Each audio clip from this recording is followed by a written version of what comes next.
Welcome to the Deep Dive. Today we're getting into something, well, really fundamental. Emotional intelligence. Exactly, that skill, that shapes how we handle stress, our relationships, even just that voice inside our heads. It's everywhere once you start looking. Totally. Ever, like fired off a reply, an email maybe, and instantly wished you could snatch it back. Oh, absolutely. We've all been there. Or maybe felt just drained by office politics, things escalating for seemingly no reason. Mm-hmm.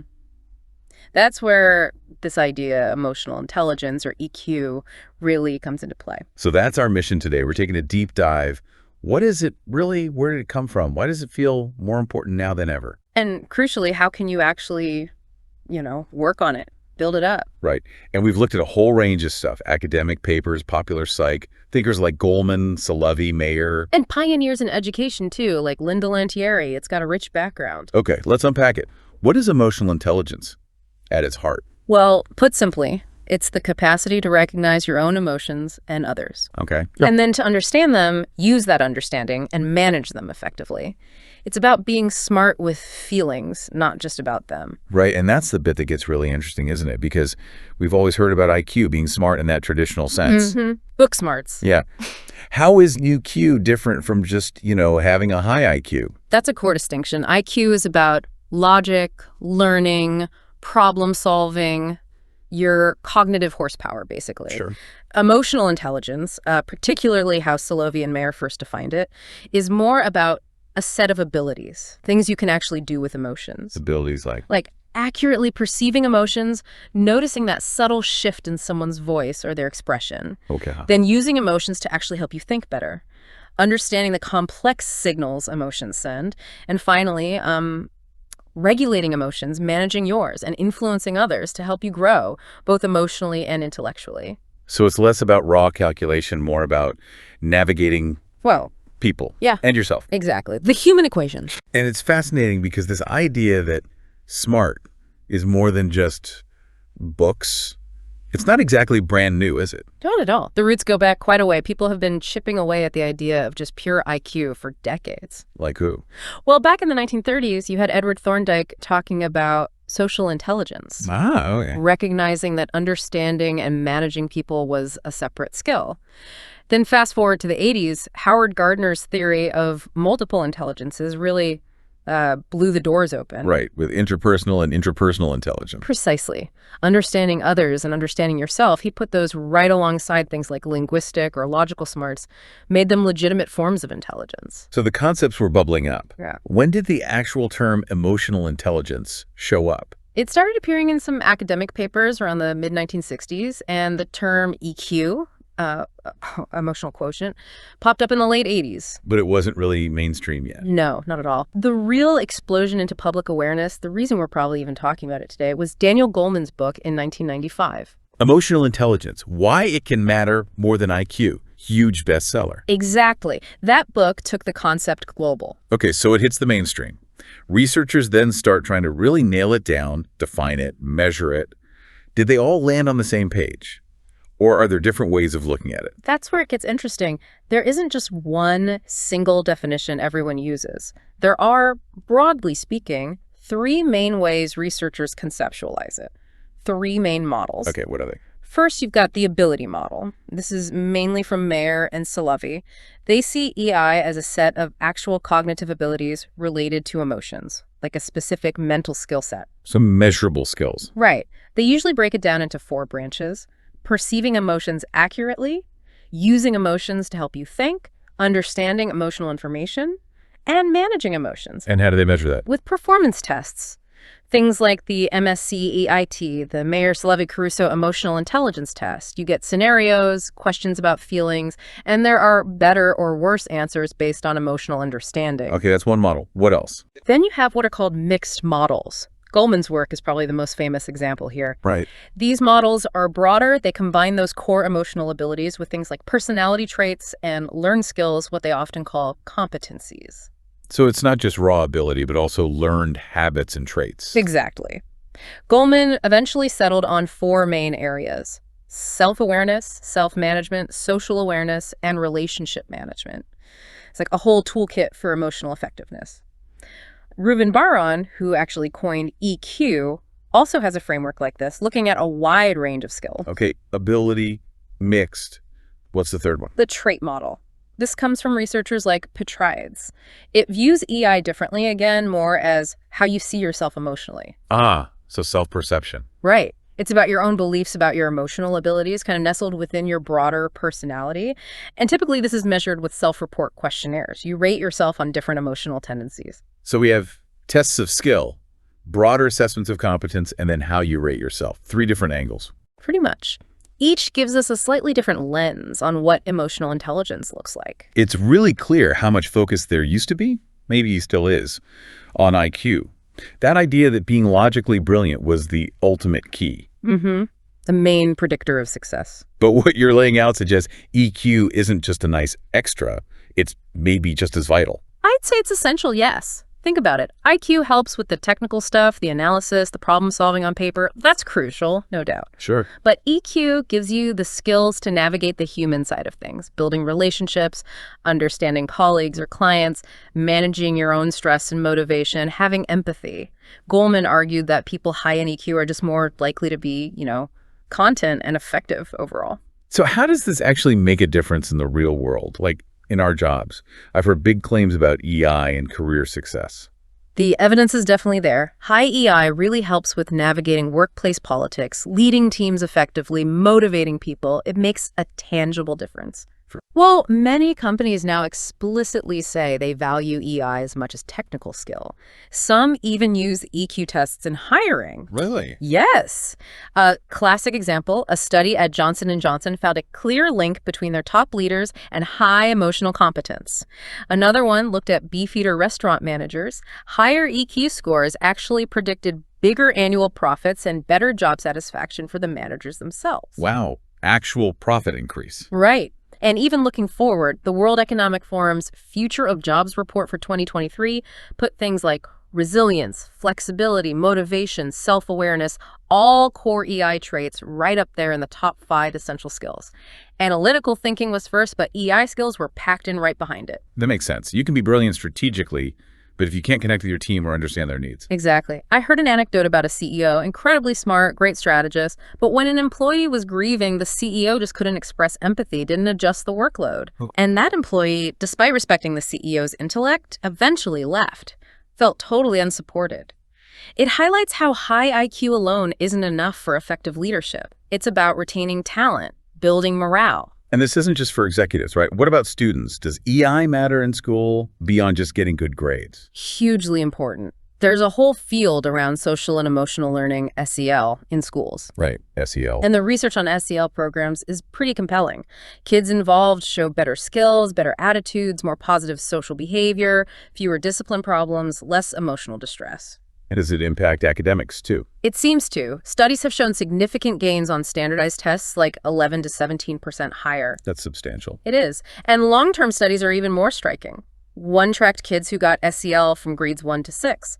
As adults, they had higher GPAs, were less likely to repeat a grade, had fewer behavior problems in school, and even lower rates of heavy drinking by age 18. So it's building foundations for life, not just school. Precisely. It's about developing capable, well-adjusted human beings. Okay, so career education. What about just our basic health and well-being? Does EI play a role there? Absolutely. There's a strong positive link between high emotional intelligence and better mental and physical health. How so? Think about stress. Uncontrolled emotions, chronic stress. They take a physical toll. Anxiety, depression, sure, but also increased blood pressure, weakened immune system. By risk of things like heart attacks, strokes. Exactly. So learning to manage your emotional responses, particularly stress, is a fundamental part of EI, and it directly benefits your physical health. Some studies even link lower EI to issues like drug dependence. It really underscores how mind and body are connected. Definitely. And this flows right into our relationships, too. If you understand your own emotions, you can express yourself more clearly. Makes sense. And if you can understand others' emotions, that empathy piece, you can communicate more effectively, build stronger bonds, feel less lonely or isolated. Yeah, communication is key. Plus, it helps with conflict. EI gives you tools to resolve disagreements constructively, non-violently.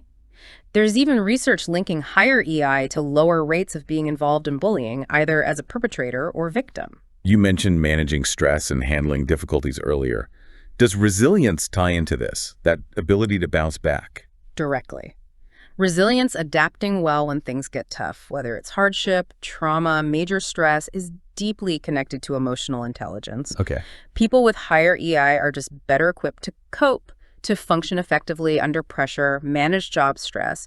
And importantly, resilience isn't something you're just born with. No, it's a skill you can develop, like a muscle. You can strengthen it through practice, through focused attention and self-awareness. That's really encouraging because this all sounds incredibly valuable, but sometimes these concepts feel a bit fixed, like you either have high EQ or you don't. That's a common misconception, but the good news is it's definitely not fixed. So we can get better at this. Yeah, absolutely. Unlike IQ, which tends to stay relatively stable across your lifespan, emotional intelligence is considered a skill or a set of skills that you can learn and strengthen at any point. That's huge. It is. It's why we see those SEL programs in schools making such a difference. They work because these skills are teachable, learnable. It's about practice and environment. Okay, brilliant. So if we want to actively work on boosting our own EQ, let's get down to brass tacks. Yeah. What are some practical things we can actually do, drawing on those models you mentioned earlier? Great question. Let's break it down using those 4 domains Goleman talks about. First, self-awareness. Knowing yourself. Exactly. Recognizing your emotions, what triggers them, how they affect your thoughts and actions, understanding your strengths, your weaknesses. And how do you practice that? A really simple but effective tip.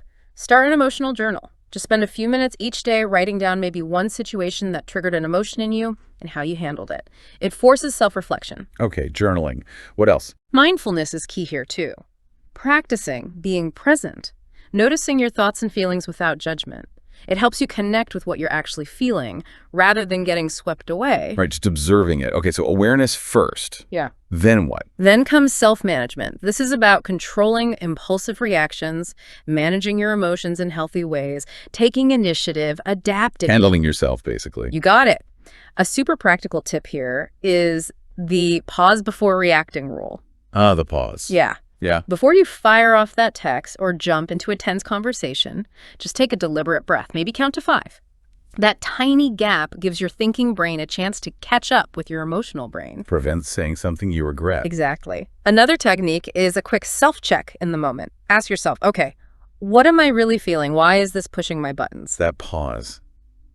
I can definitely think of times that would have helped. Yeah. I remember once I was about to send this scathing email reply. Yeah, I was really worked up. But something made me just wait, maybe not even 5 seconds, just a moment. And I reread my draft and thought, whoa, okay, maybe dial that back. Yeah. A lot. See, that little space made all the difference. It saved you from potentially damaging a relationship or escalating things. Totally. Okay, so self-awareness, self-management, what's next? Social awareness. This is where empathy comes in. Understanding other people's emotions, their needs, their concerns. Picking up on the emotional climate of a room. Group dynamics. Reading the room. How do we get better at that? Try practicing empathy in action. When someone's talking, make a conscious effort to step into their shoes. Don't just hear the words. Listen for the feelings behind the words. Active listening, but for emotions. Exactly. And related to that, cultivate social mindfulness. Put the phone away during conversations, resist multitasking, really be there with the person. That focus helps you catch those subtle, nonverbal cues, tone of voice, body language that signal emotion. Okay, makes sense. And the final piece. Relationship management. This pulls it all together. It's about developing and maintaining good relationships, communicating clearly, inspiring people, working well in teams, managing conflict. The interaction part. Right. A great practical tip here is to use humor and play appropriately. Laughter is a fantastic stress reliever. It balances your nervous system, sharpens your mind, and believe it or not, it builds empathy and strengthens connections. Finding lightness even in difficulty. Yes. And another technique is to reframe conflict.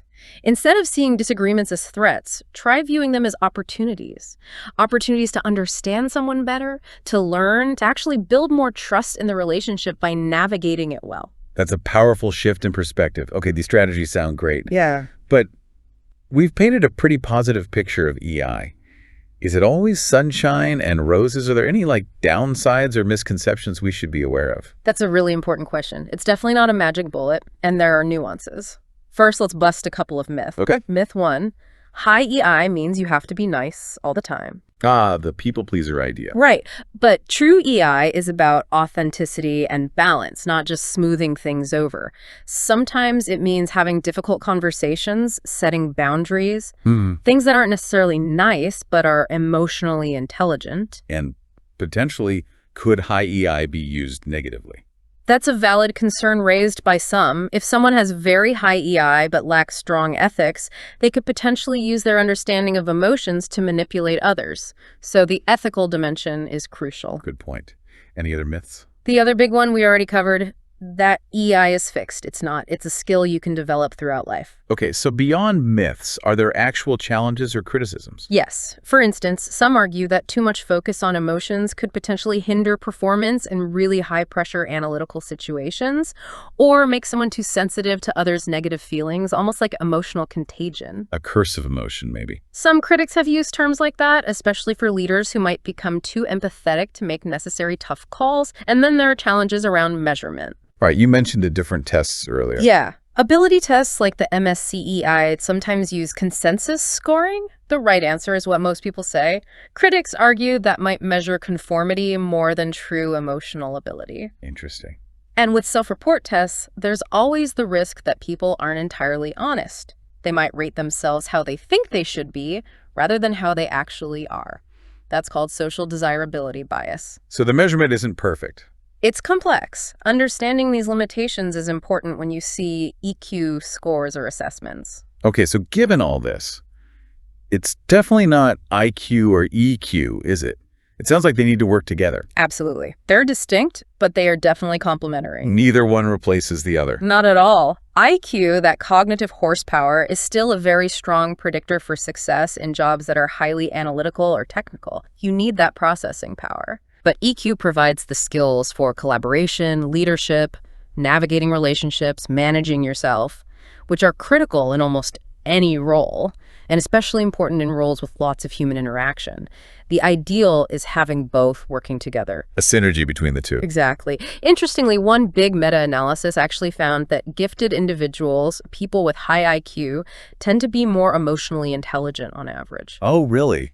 That's counterintuitive to the stereotype sometimes. It is. The thinking is perhaps their advanced cognitive abilities actually help them process and understand complex emotional information more effectively and maybe cope better with emotional challenges.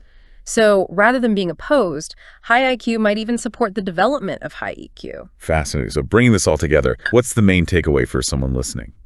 I think it's that emotional intelligence is real, it's important, and crucially, it's something you can actively cultivate. It's not just some fuzzy concept. No, it boils down to those core skills.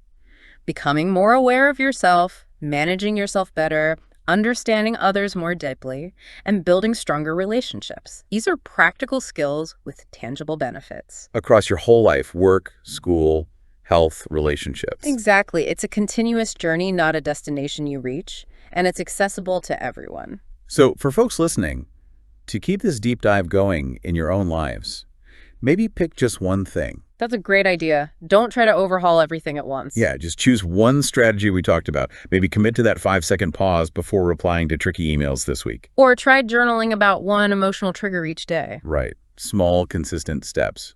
That seems to be the key for building any skill, right? Absolutely. Practice makes progress. And thinking bigger picture.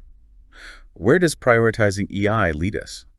Well, Linda Lantieri, who works extensively with SEL in education, closes one of her papers with a really moving prayer by Marian Wright Edelman. What does it say? It's a plea.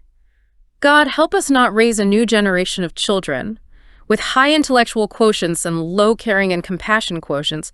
God, help us raise children who care. Wow. That really puts it into perspective, doesn't it? About what we value, what we teach. It makes you think about the kind of society we're building and what truly matters for our future. So maybe the final thought for everyone listening is this. What kind of intelligence do you think our future most depends on cultivating? Something to reflect on.